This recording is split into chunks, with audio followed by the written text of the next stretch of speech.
Bonjour à tous, bienvenue dans cette toute nouvelle vidéo sur les kaiju. Là, vous avez été nombreux à me demander où est donc passé Godzilla en armure rouge. Car oui, car dans Godzilla vs Kong est sorti, on n'a pas vu ce Godzilla avec cette armure.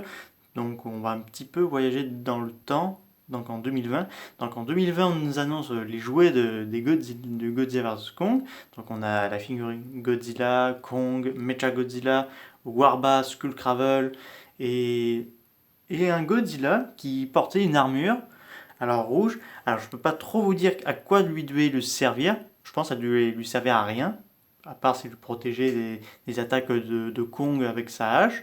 Parce que je sais pas, parce que on ignore d'où il vient cette armure, mais j'ai quand même l'impression que c'est pas Monarch qui avait créé ça. Je pense que ce serait Apex qui aurait créé ceci pour contrôler Godzilla, ou je sais pas, ou c'était Mechagodzilla déguisé en Godzilla. Je peux pas trop vous dire ça, je n'ai pas trop d'infos là-dessus. D'ailleurs, on n'a aucun là-dessus. Car j'ai essayé de trouver, je n'ai pas trouvé d'autres informations là-dessus. Donc ça a été annoncé ceci. Et puis le film sort, donc bien sûr le film est un gros carton box-office mondial, il a sauvé les salles de cinéma et les box-office. Je le remercie énormément que ce film ait été à la fois sauveur de la franchise du Monsterverse et du box-office mondial, donc voilà. Et donc on n'a pas le Godzilla armure, donc on se pose la question, il vient quand le Godzilla en armure? Parce qu'il faut savoir que le film a eu un retouchement du scénario et bien d'autres encore, parce qu'il faut savoir que Legendary et Warner Bros. Se sont promis que Godzilla vs Kong ne sera pas un échec, à différence de Godzilla 2, ils avaient juré là-dessus, donc ils ont mis Adam Wingard, venez, on doit modifier un peu certaines choses pour éviter que le film soit un échec, parce que eux, ils voulaient que ce film soit à la hauteur des fans. C'est le cas parce que après à peine sa sortie en Chine, il y a eu 300 millions de dollars au box-office chinois et encore plus aux États-Unis et au total pour un. Attendez, je vais vous dire à nouveau le box-office. Alors voyons voir ça.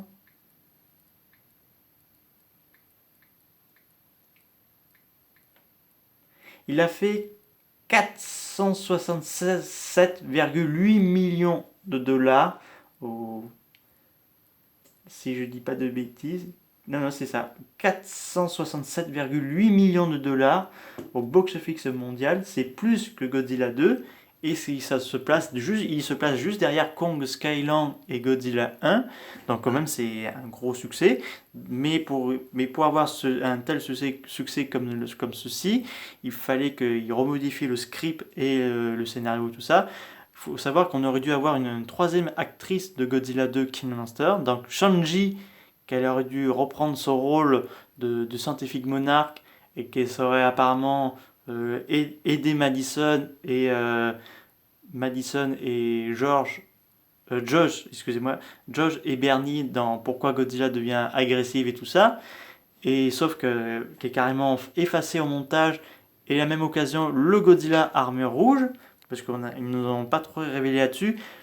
Parce que j'ai peut-être une théorie que ça peut pas plaire à tout le monde, parce que je pense, comme pour les jouets du film, c'est qu'on a, à un moment donné, on a vu qu'on a des figurines de Godzilla qui ont des blessures au ventre, et un Kong qui avait une blessure au bras. On pensait que ça allait dans le film, et en fait, ça a été dit que c'est une production de jouets qui qui met des blessures à des personnages, de créatures. Donc c'est le cas de Warba et de Skullcravel. Bon, le Warba, il y a eu une blessure à son aile, mais on le voit pas, c'est même pas montré dans le film. Donc je pense qu'il y a eu tellement de remontage que le Godzilla avec cette armure rouge a été supprimé pour éviter que ce soit trop incompréhensible et un peu n'importe quoi. Donc, mais le film a quand même bien marché sans ce Godzilla armure. Donc voilà. Et que surtout que Godzilla doit être contrôlé par l'Orca. Donc ça n'était pas fait. Parce que donc Godzilla était en run contre Apex parce qu'ils avaient l'intention de construire Mechagodzilla avec les restes de Kinjidora. Donc ça a été laissé de cette façon ceci. Mais moi je suis content qu'on n'a pas eu cette version de Godzilla avec l'armure rouge. Parce que personnellement ça aurait pas été utile. j'ai envie de dire. C'est peut-être une décoration jolie, mais ça aurait été utile. Ce serait inutile, pas utile comme moyen de défense, mais ça n'a pas trop servi à grand chose. S'il avait eu cette armure, à part si c'était vraiment Mechagodzilla déguisé, mais ça aurait trahi le personnage, que c'était Mechagodzilla, donc je suis content qu'ils n'ont pas mis cette sorte d'armure dans le film. C'est sûr, pour certains fans, ils ont été déçus parce qu'ils voulaient voir à quoi pouvait lui servir, mais personnellement, je suis content qu'ils l'ont pas fait et qu'ils ont bien choisi la décision. Et moi, je serais pour voir une post-crédit, mais on sait qu'on doit voir une suite de ce film qui s'appelle Fils de Kong. Voilà, j'espère que cette vidéo sur ce Godzilla armure du film qu'on n'a pas vu vous a beaucoup plu. N'hésitez pas à me dire ça dans les commentaires. Je vous dis à très bientôt. Au revoir.